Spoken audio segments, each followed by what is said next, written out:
only to the Jimmy Johnson force field that I covered early in Dallas in the early 90s when he created a dynasty that should have gone on and won like 5 straight Super Bowls, but we know what happened between Jimmy and Jerry. Correct. The point is, John Gruden is a front runner in the best of all. I'm saying it completely positively. He's a front runner. Give him some front to run with. You got to give him something. Right. And all of a sudden, to your point, Mike Mayock gave him a little something.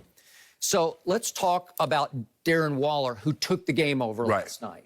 That was his coming out party on a national stage, even though last year, among tight ends, he had the second most catches and the second most yards to Travis Kelce. Right. And when Kelce, obviously when Kansas City made it to the Super Bowl and he couldn't go to the Pro Bowl, Darren Waller got named as the alternate to replace him and had a thumb injury, so he couldn't actually play in the game, so he didn't get credit for being in the Pro Bowl. But that's how good he already is. So what do we see from him? When did I get to know him? Maybe you got to know him. Hard Knocks before last season, right? He was a great story because he got busted by the league twice for substance abuse. Don't know exactly what the details were, but he got a 4-game suspension. This is when he was in Baltimore.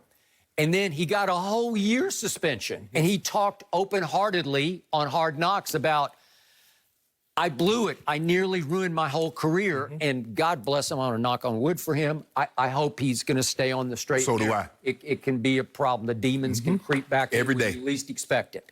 But the point is, he's 6'6", 255. Coming out of college, he was not a tight end. He was a wideout at Georgia Tech. He was the Calvin Johnson, Demaryius Thomas mold. He was that big wide receiver. Big wide receiver. And guess who said, I want that guy? Ozzie Newsome, still in charge, obviously in power in Baltimore at that point, said, I'll take a 6th-round flyer on him because I see something. And when Ozzie sees something, he is invariably correct about it. And he was correct about this kid until he had the drug issue.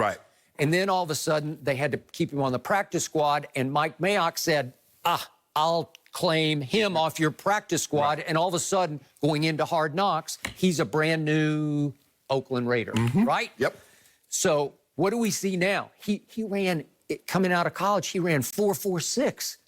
Well, he only weighed 240-ish then, so he's put on about 15. At that size, that's still booking. 4.46 at 240, that's booking. Okay, so to me, John Gruden keeps making the point, I will take him over Kittle and I will take him over Kelce.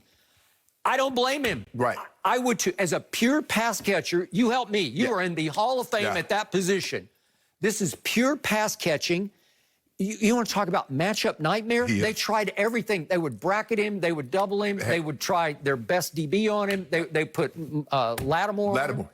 And that's the advantage that the tight end has, Skip. When you have a guy like Kittle, you have a guy like Kelce, you have a kid like Waller now, because of the size advantage. You're talking about 6'6" versus Lattimore's what, 6 foot tall? Or you're talking about a linebacker. You get linebackers to rush the quarterback or thump the runner. You don't get them to cover the tight end or safeties. That's not their expertise. And so this is why these guys, and when they get it going, that's why it's like, wow.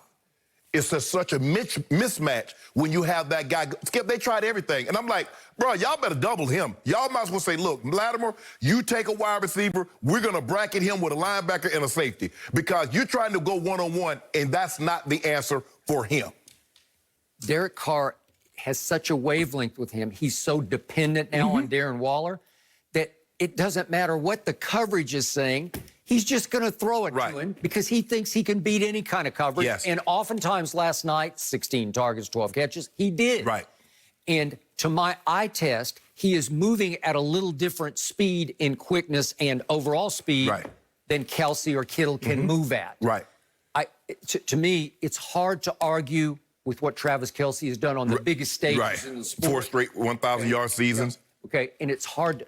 Like, I need to see a little more of Darren Waller in big games, and they're about to have a bunch of big games. They're about to have a bunch of them, because they're going to go to New England, and pretty soon they got to go to Kansas City. But it's a start, Skip, because he did this on a national stage. And that's what sometimes guys have to have a breakout. Because a lot of times, Skip, you play in your games, you don't really see, you just look at the stat line, you're like, okay, yeah, he had this and this.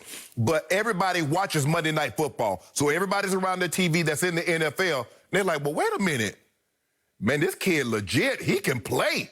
So that was, you're right, this was his coming out party. He's about to be a household name like Kelsey, like Kittle. Watch.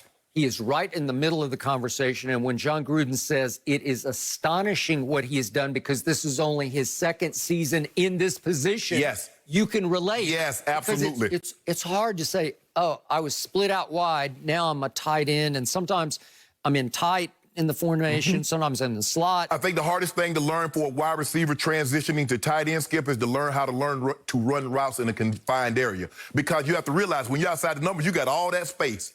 But now they bring you in tight to the line of scrimmage. You got to get past a defensive lineman. You got linebackers right there, normally the safety. So that's the thing. But because he was a wide receiver, you see how well he gets in and out of breaks. Because that wide receiver, now all of a sudden, that takes over. The key for him is that blocking.